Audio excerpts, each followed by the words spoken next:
Good day mga ka-sports natin dyan, PVL Invitational Conference. Ngayon nga ang laban kung saan ang Kobe Shingwa University versus Zeus Coffee, PLDT versus naman Signal HD Spikers, Creamline Cool Smashers versus naman sa Cherry Tigo. Sino ang pangmalakasan na team na magwawagi ngayong araw?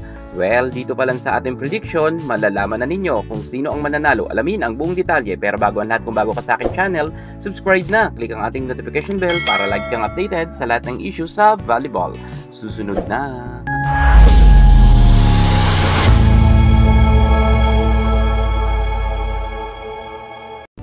Anim na team nga ngayon ang magsasalpukan at 3 ang matatalo at ang 3 ay mananalo. Sino-sino kaya sa Kobe Shingwa University, Zeus Coffee, PLDT, Signal HD Spikers, Creamline Cool Smashers, Cherry Tigo ang mananalo at sino sa kanila ang matatalo?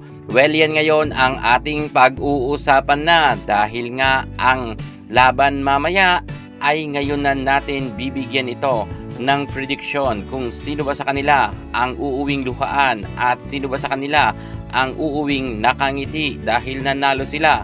Unahin na natin dito ang laban nga ng Shingwa University kontra naman sa Zeus Coffee.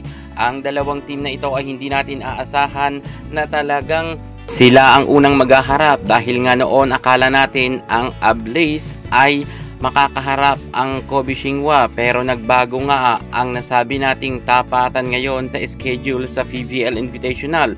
Well, sino ba ang magwawagi sa dalawang team na ito? Dito tayo sa Shingwa University dahil wala nang ang Ablaze at sa tingin ko ay kayang-kaya pataubin ang Zeus Coffee ng Shingwa University. Yan ang aking prediction ha, dahil hindi naman dito dadayo ang Shingwa University, ang Team Japan para magpabugbog. Ang PLDT naman kontra sa Signal HD Spikers, well, malinaw na malinaw noon pa man ay hindi nga nakakaporma ang kupunan nga ni Erica Santos sa kupunan ng ating napakagaling na si Mika Reyes. MVP versus final MVP ang magsasalpukan mamaya alas 4 ng hapon. At sa tingin ko, ang magwawagi nga dito ay ang PLDT.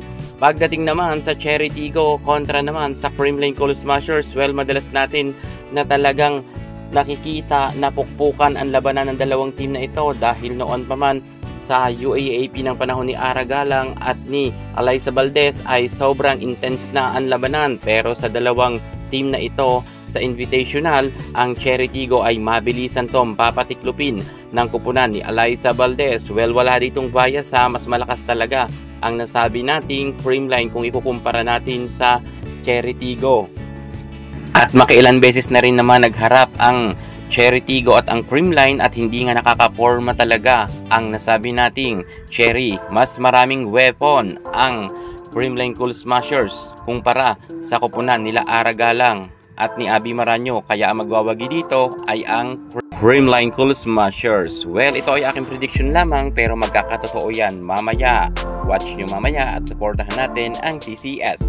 Yan muna ang pinaka-latest natin sa mundo ng volleyball. Para hindi ka muli sa lahat ng issue sa volleyball, subscribe na. Thank you so much. God bless!